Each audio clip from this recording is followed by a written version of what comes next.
Welcome back, everyone! In our last episode, we explored the fundamental differences between Filipino and British professional environments. Today, we're taking a step further. How do you actually progress in your career once you've mastered those basics? When I moved from managing projects in Manila to managing change for global banks in London, I discovered that career progression in the UK follows its own unique playbook. Today, I'm sharing my insights on 3 crucial areas that determine your advancement in British corporate settings.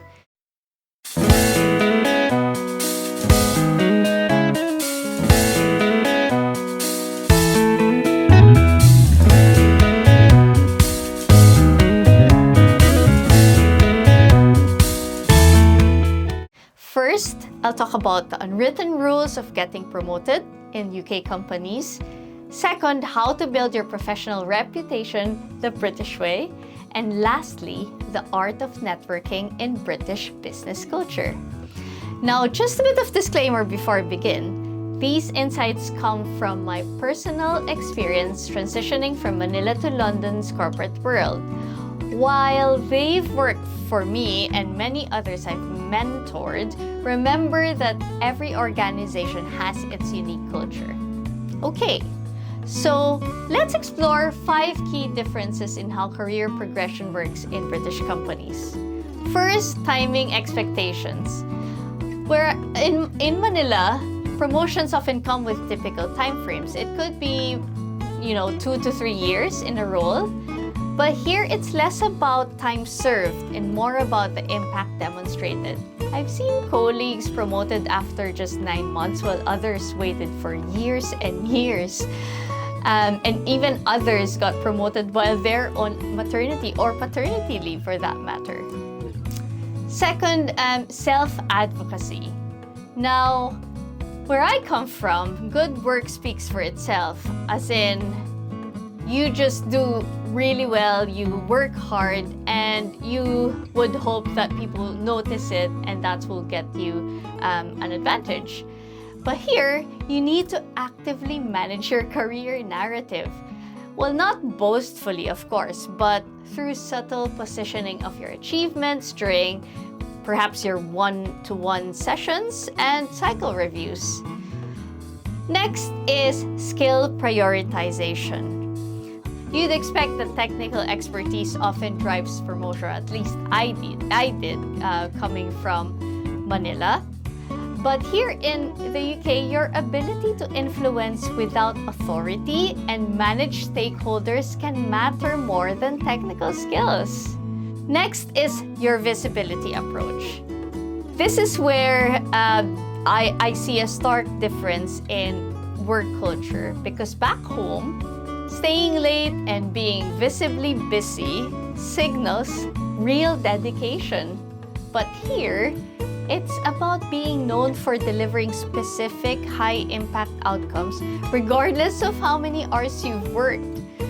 People here get recognized even if they work just up to 5 p.m. They don't really have to extend. Some even, are very flexible with their work, but it really doesn't matter as long as you get the impact required for your work. Now, with role transitions, promotion back home typically means larger teams or bigger projects, but here it doesn't necessarily mean that you need to do that in order for you to go up the ladder. Lateral moves also is seen as gaining broader experience and sometimes even valued even more than the upward moves. Now, let's examine 5 essential elements of building your professional reputation.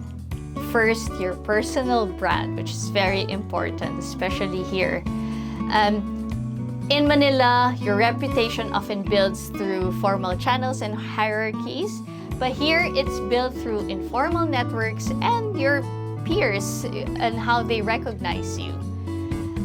Next is knowledge sharing. People tend to protect their expertise. And here, what I've noticed is that people are very open in sharing their knowledge and actually mentoring others, and it enhances your reputation even more significantly, in fact. Then there's meeting participation. In Asian cultures, perhaps, speaking up mainly when asked potentially shows respect. Here, proactively contributing insights, even if brief, marks you are engaged and valuable. I remember somebody even told me that when you're in a meeting, try to speak up, even just to summarize what was being discussed or summarize your understanding. As long as people hear you talking and contributing to the discussion, that is viewed as you being very much engaged and providing value.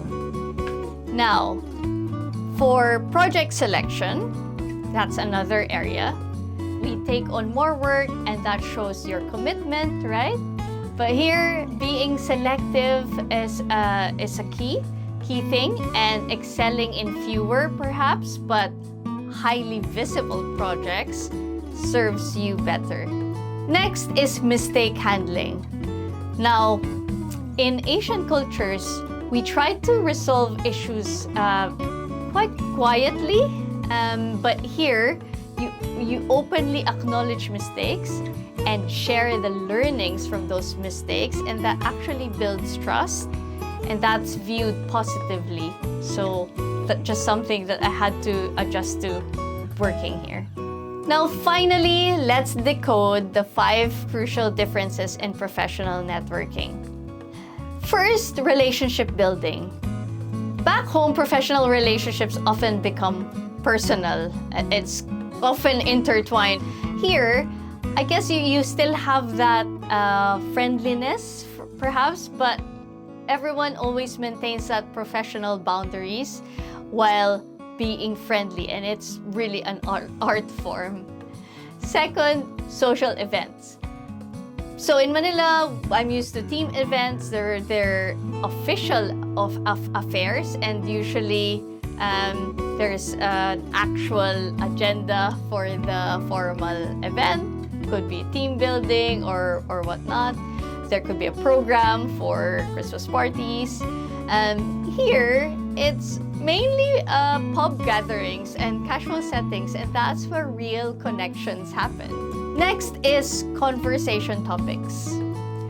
In Manila, we get to know our colleagues personally, and that's normal. And while here, you master the art of engaging, yet professional small talk is crucial. Okay, so there you have it. Hopefully those have been helpful.